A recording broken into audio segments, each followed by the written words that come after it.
सुंदरवन के जंगल में अनेकों प्रकार के पक्षी रहा करते थे। सभी पक्षी ईमानदार और मेहनती भी थे। उसी जंगल में एक लाडो चिड़िया भी रहा करती थी, जो कि बहुत ही ज्यादा बुद्धिमान थी। लाडो चिड़िया बहुत ही मेहनती थी और वह जंगल के सभी पक्षियों की बहुत मदद भी करती थी। उसी जंगल में एक कालू कौवा का परिवार रहता था। कालू बहुत ही कामचोर था, ऊपर से बहुत ज्यादा आलसी भी था। पूरा दिन वह अपने घोंसले में बैठकर आराम ही करता रहता था। फिर भी एक दिन बंटी तोता लाडो चिड़िया के पास आता है और कहता है, लाडो चिड़िया, मैं अभी बादलों के पास गया था। बादल भैया ने कहा कि हमारे जंगल में कुछ दिनों बाद बहुत तेज बारिश होने वाली है। अभी तक हम लोगों ने अपना घर ही नहीं बनाया है। लाडो चिड़िया, तुम जाकर पक्षियों को एक जगह इकट्ठा करो और उन पक्षियों से कह दो कि सारे पक्षी मिलकर जल्दी से अपने अपने घर बना लें, ताकि बारिश के दिनों में हमें कोई दिक्कत ना हो और हमारे बारिश के दिन आराम से कट जाएंगे। हाँ, तो फिर चलो हम सभी पक्षियों को इकट्ठा करते हैं और सभी पक्षियों को बता देते हैं कि कुछ दिनों के बाद हमारे जंगल में बहुत ही तेज बारिश होने वाली है। इसकी वजह से हम सभी पक्षी जल्दी से अपने अपने घर बना लें। लाडो चिड़िया और बंटी तोता सारे पक्षियों को जमा करने के लिए चले जाते हैं। कुछ देर के बाद जंगल के सभी पक्षी इकट्ठा हो जाते हैं। क्या हुआ लाडो बहन, तुम सभी पक्षियों को क्यों बुलाई हो यहाँ? जंगल के सभी पक्षी हैं, मेरी बात ध्यान से सुन लो। अभी बंटी तोता बादलों के पास गया था। बादल ने बंटी तोता से कहा है कि कुछ दिन में हमारे जंगल में बहुत तेज बारिश होने वाली है और अभी तक हम सभी पक्षियों ने अपने पक्के घर नहीं बनाए हैं। मैंने तुम लोगों को यहाँ पर यही बताने के लिए बुलाया है कि हम सभी पक्षी बारिश के आने से पहले ही हम सब अपने अपने पक्के घर बना लें। हाँ लाडो बहन, तुम सही कह रही हो, हमें अपने पक्के घर बना लेनी चाहिए। तो चलो पक्षियों, हम सब मिलकर अपने अपने लिए लकड़ियाँ ढूंढ लेते हैं। तभी कालू कौवा सोचता है, इस जंगल में इतना ज्यादा बारिश होता है, अगर मैं मजबूत घर नहीं बनाया तो मेरे पूरे परिवार को बारिश में भीगना पड़ेगा। लगता मुझे लकड़ियाँ इकट्ठा करनी पड़ेगी, पर मैं क्यों इतनी मेहनत करूं? जब सभी पक्षी लकड़ी इकट्ठा कर लेंगे तब मैं रात को किसी पक्षी के घर जाकर उनकी इकट्ठा की गई लकड़ियों को चुरा लाऊंगा और फिर आराम से अपना मजबूत घर बना लूंगा। पक्षियों, मैं तुम लोग के साथ लकड़ी ढूंढने नहीं आने वाला हूँ, क्योंकि मेरे एक मामा जी हैं, उनके पास बहुत लकड़ियों का कारोबार है। मैं उन्हीं के वहाँ से लकड़ियाँ लेते आऊँगा, क्योंकि वह मुझे मुफ्त में बहुत सारी लकड़ियाँ दे देंगे। इसलिए पक्षियों, मैं तुम लोग के साथ लकड़ियाँ ढूंढने बिल्कुल भी नहीं जाने वाला हूँ। कालू जी, जहाँ तक मुझे पता है आपके कोई ऐसे मामा जी नहीं हैं जिनका लकड़ियों का कारोबार है। रानू, तुम घर चलो, मैं तुम्हें घर सारी बातें बता दूंगा, किसी भी एक पक्षी का।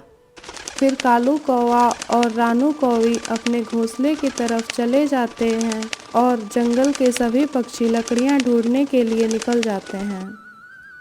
कालू जी, अब तो बता दीजिए कि आपके ऐसे कौन से मामा जी हैं जिनका लकड़ियों का कारोबार है। रानू, मेरे कोई भी ऐसे मामा जी नहीं हैं जिनकी लकड़ियों का कारोबार हो। वो तुम्हें पक्षियों के सामने ऐसे ही बोल रहा था। जानती हो, मेरे दिमाग में एक आइडिया आया था। जब सभी पक्षी अपने लिए लकड़ियाँ इकट्ठा कर लेंगे, तब मैं रात को जाकर किसी भी एक पक्षी का लकड़ी चुरा लाऊंगा और उन लकड़ियों से मैं एक मजबूत सा घर बना लूंगा। कालू जी, आप हर बार चोरी करते हो और हर बार की तरह पकड़े भी जाते हो। अगर इस बार पकड़े गए तो हमें इस बारिश में भीगना पड़ेगा। इसीलिए मैं तुम्हें यही कहूँगी कि तुम भी जाकर जंगल से लकड़ियाँ जमा कर लो। कालू कौवा रानू कौवे की एक भी बात नहीं सुनता है और वह पक्षियों के द्वारा इकट्ठा किए गए लकड़ियों को ही चुराने की सोचता है। शाम हो जाती है। सभी पक्षी अपने लिए काफी सारा लकड़ियाँ इकट्ठा करके अपने घोंसले में लाए होते हैं। चलो मैं अपना घर बनाना शुरू कर देती हूँ। बारिश का कुछ पता नहीं कब बरसात शुरू हो जाए, इसीलिए मैं अभी से ही अपना घर बनाना शुरू कर देती हूँ।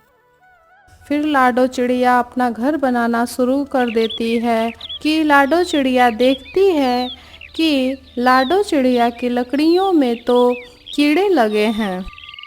उन सभी लकड़ियों में तो कीड़े लगे हुए हैं। मैं इन लकड़ियों से अपना घर बना लेती हूँ तो वह अगर जल्दी ही टूट कर गिर जाएंगे। मैं ऐसा नहीं करूँगी। मैं अभी लकड़ियों से अपना घर नहीं बनाऊंगी। वैसे भी अभी रात होने वाली है। सुबह होते ही मैं यह सभी लकड़ियाँ फेंक आऊंगी और उनकी जगह मैं जंगल में नई लकड़ियाँ लेकर आऊंगी और फिर मैं उन्हीं लकड़ियों से अपना एक मजबूत सा घर बना लूंगी। फिर रात हो जाती है। रानू, मुझे समझ में नहीं आ रहा है कि मैं रात को किस पक्षी का लकड़ियाँ चुरा कर लाऊं। कालू जी, मैं तो कहती हूँ तुम जाकर लाडो चिड़िया की लकड़ियाँ चुरा लो। वह चिड़िया बहुत ही मेहनती है। वह दोबारा से अपने लिए नई लकड़ियाँ ढूंढ ली। ठीक है रानू, अगर तुम कहती हो तो मैं जाकर लाडो चिड़िया की लकड़ियाँ चुरा कर लाता हूँ। फिर थोड़ी देर बाद कालू कौवा रानू चिड़िया की लकड़ियाँ छुड़ाने के लिए वहाँ से निकल पड़ता है और थोड़ी देर बाद लाडो चिड़िया के घर पहुँच जाता है। अरे वाह भाई, लाडो चिड़िया ने तो बहुत सारी लकड़ियाँ जमा की हैं। इन लकड़ियों से तो मैं अपना बड़ा और मजबूत घर बना लूंगा। कालू कौवा को यह नहीं पता था कि लाडो चिड़िया की लकड़ियों में कीड़े लगे हुए थे। कालू कौवा लकड़ियों को लेकर अपने घोंसले की तरफ चला जाता है। सुबह हो जाती है। लाडो चिड़िया भी उड़ जाती है।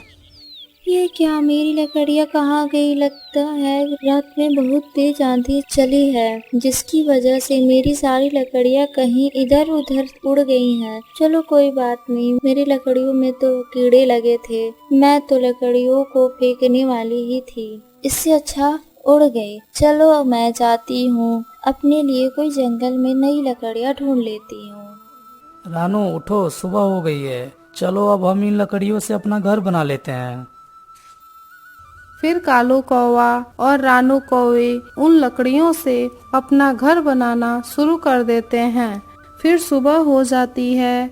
कालू कौवा और रानू कौवे अपने लिए एक बड़ा सा और सुंदर सा घर बना लिया होता है। और अब तो उस जंगल में सभी पक्षियों ने अपने लिए एक एक सुंदर सुंदर सा घर बना लिया होता है और लाडो चिड़िया भी अपने लिए एक मजबूत सा घर बना ली होती है। लेकिन कालू कौवा का घर कभी भी गिर सकता था, क्योंकि कालू कौवे ने उन कीड़े वाली लकड़ियों से अपना घर बनाया था। फिर अगले दिन से काफी तेज बारिश शुरू हो जाता है। सभी पक्षी आराम से अपने आशियाने में बैठे हुए होते हैं और कालू कौवा और रानू कौवे भी अपने घर में आराम से बैठे हुए थे। देखा रानू, इस बार मैंने तुम्हें बारिश में भीगने से बचा लिया है। मैंने यह कितना मजबूत घर बना लिया है। ऊपर से मैंने लाडो चिड़िया की लकड़ियाँ भी चोरी की। ये बात भी किसी को पता नहीं चली। मैंने तुमसे बोला था ना रानू कि इस बार मैं तुम्हें बारिश में भीगने नहीं दूंगा। कालू कौवा ऐसी बड़ी बड़ी बातें कर ही रहा था कि कीड़ों की वजह से उनका घर बीच से आधा आधा टूट जाता है। कालू, ये क्या है? यही है तुम्हारा मजबूत घर जो एक बारिश भी नहीं बर्दाश्त कर पाया और टूट गया? मैंने तो बहुत मजबूती से इस घर को बनाया था। पता नहीं कैसे इस बारिश में मेरा घर टूट गया। कालू, तुम क्या कह रहे थे कि तुम इस बार मुझे बारिश में भीगने नहीं दोगे? यह क्या हो रहा है? तुम्हारी बात पर मुझे कभी भी भरोसा नहीं करना चाहिए था। अब तुम ही इस टूटे फूटे घर में रहो, मैं चली अपनी माँ के घर। इतना कहकर रानू कौवी अपने बच्चे के साथ अपनी माँ के घर चली जाती है। इस कहानी को देखकर हमें यह सीख मिलती है कि हमें कभी भी चोरी नहीं करनी चाहिए, हमें मेहनत करना चाहिए। चोरी करना बहुत बुरी बात है।